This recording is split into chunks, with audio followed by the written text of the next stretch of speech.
Solve केला. as current in LR circuit is reduced to half, energy stored in it.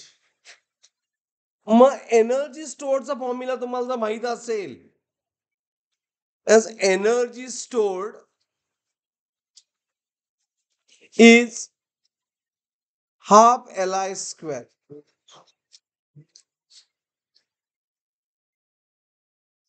Okay, हा formula use करायचा.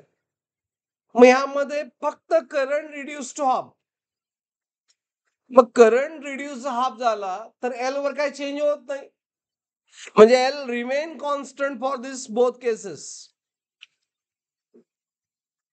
म्हणजे that energy is a directly proportional to what, current square. Direct relation but square आहे. मग ह्यामध्ये काय दिलंय, initial current I दिला. Okay, that current reduce to half म्हणजे I/2 झालं.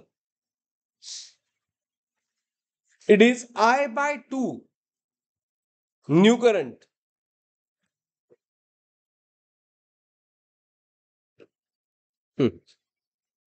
इनिशियल करंट आय म्हटलं तर फायनल करंट आहे I/2. म्हणजे करंट जर रिड्यूस झाला हाफ तर एनर्जी रिड्यूस होणार स्क्वेअर ना, म्हणजे 4 times, 1/4 times. Nothing but option D.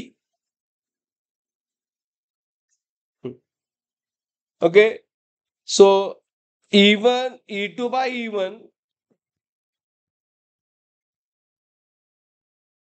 direct relation I2 by I1 whole bracket square. I2 I/2, I1 is I get cancel. So answer आलं 1/4.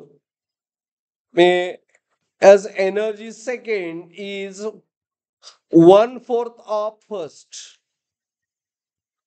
म्हणजे it is reduced by 1/4 times. म्हणजे option D is there. त्यानंतर 91 बघा.